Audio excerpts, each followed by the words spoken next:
Our top story tonight, the Wilson Airport in Nairobi was this evening the scene of much sorrow and tears as the bodies of those killed earlier in the morning in Mandera terror attack arrived in the city. Survivors were also flown to Nairobi as those injured in the attack were rushed to hospital. As KTN's Linda Ogutu now reports, 12 people were killed in the 3 a.m. ambush at a Mandera hotel, and now governors from northeastern counties are blaming residents for not sharing intelligence with security agencies on the al-shabaab presence amongst them. The aftermath of a 3 a.m. attack at the Bisharo Lodge in Mandera carried out by suspected al-shabaab militants. At the end of it all, 12 people had lost their lives. The attackers used improvised explosive devices to break the metallic door at the lodge. 10 people were rescued, including 4 who sustained serious injuries. I was hiding in some place in the lodge, and after the bombing, that's when I was thrown outside.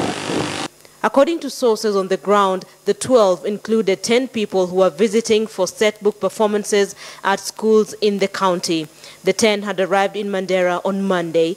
It seems as soon as they arrived in the town, word reached the militia that non-locals were around. Mandera Governor Ali Roba and indeed leaders from the region say the perceived attack on non-locals is slowly crippling the county. This attack that al-Shabaab is trying to make it look like they're targeting non-locals is an attack directly on the hearts, souls and the lives of the population of northern frontier counties. This is an attack aimed at economic isolation of the region. Is an attack that is targeted at imposing total economic sanction on the population of this region and trying to cut off the region from the rest of the country. This is an attack that is aimed at making sure that we do not attract investors. We do not attract professional workforce. The governor, who spoke in Marsabit town ahead of a launch of an economic bloc for 7 frontier counties, says al-Shabaab has been causing mayhem in Mandera, Garissa and Wajir counties in the last 3 months. Therefore, wish to condemn totally what has happened. And we want to assure people, all our people in the northern Kenya, that we shall not be pulled down. Of main concern is the fact that the attackers struck just hours after their victims arrived in Mandera. They seem to have known that there were non-locals and they knew exactly where to find them. Ali Roba says the issue of insecurity in the region can only be tackled with the help of the locals.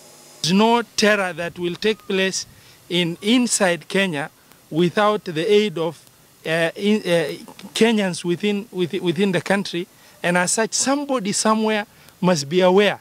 Meanwhile, in Nairobi, representatives from the region also raised concern about the state of insecurity in northeastern Kenya. We cannot be in Kismayu trying to help Kenya and the border is naked. People who are sympathizers with these terrorists, and the government says they know them. The last statement was issued by the county commissioner on Madaraka Day. It is in the media. We are the ones who published it, in which he said we know certain business people who are financing terrorists in that town. So the question there is, if the government knows and they have intelligence, why don't they apprehend these people? These are an inside job. Inside criminal gangs, elements are involved, and the people of Mandera must bring them out. Tuesday morning's attack is just one of the many attacks carried out in the county of Mandera. On October 6th, 6 people were killed in the same county in a morning attack in Bula. The attack was also carried out at 2:45 a.m. Out of 33 non-locals residing in the plot, 6 were shot dead, while security officers manning the area rescued 27 others. Linda Ogutu, KTN News.